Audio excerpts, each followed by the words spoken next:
কি নাম কি হৈছিল ঘটনাটো আমি ৰেলি কৰি পেলাই কাৰ্যালয়ত বহি আহিছিলোঁ বহি থাকোঁতে ওলাই আহিছিলোঁ ওলাই অহাৰ লগে লগে ল'ৰা এটা ঈশ্বৰৰ বাইদেউ খুন্দা মাৰিছে মাৰি মূৰত আক্ৰমণ কৰিছে চাবি দি গাড়ীত চাবি দি কোন ল'ৰা সেইটো নয়ন দাস কিহৰ কাৰণে মাৰিলে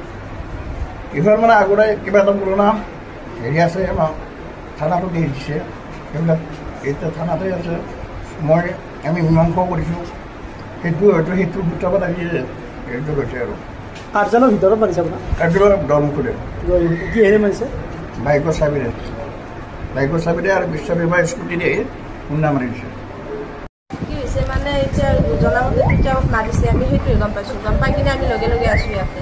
আমি ৰেলি কৰি আমি ঘৰত গৈছোঁ আমি ঘৰ পাইছোঁ এতিয়া কল কৰিছে যে এনেকুৱা হৈছে আমি তেনেকৈ অকণ মেডিকেলত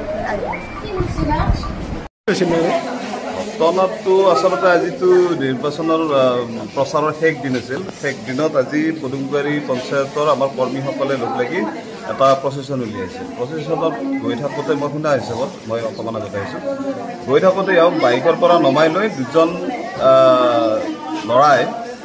মানে বগৰাই লৈ ওপৰেদি পৰি তেওঁ প্ৰহাৰ কৰিলে আৰু মূৰত আঘাত হ'ল ভৰিও ভাঙা বুলি আমি জানিব পাৰিছোঁ এতিয়ালৈকে আৰু এই ল'ৰাজন কংগ্ৰেছৰ আৰু ড্ৰাগছ আসক্ত বুলি গম পোৱা গৈছে তেনেকৈ সেই ল'ৰাজন তেওঁলোকে কি মানে ইণ্টেনশ্যনত এইটো কৰিলে আমি ধৰিব পৰা নাই এই বৰ্তমান ৰূপম দাস বোলা ল'ৰাজন একদম গুৰুতৰভাৱে আহত হৈ আছে হস্পিটেলত তেওঁ চিকিৎসাধীন হৈ আছে এতিয়া বোধহয় ইয়াৰ পৰা তেওঁক ৰেফাৰ কৰিব লাগিব আমি স্বস্তিৰ বৰ্তমান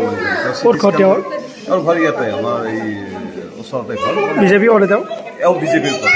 বিজেপিৰ বুথ সভাপতি দায়িত্বত আছিল বুথ সভাপতি আছিল এতিয়া বুথ সভাপতি নাই অন্য দায়িত্বত আছিল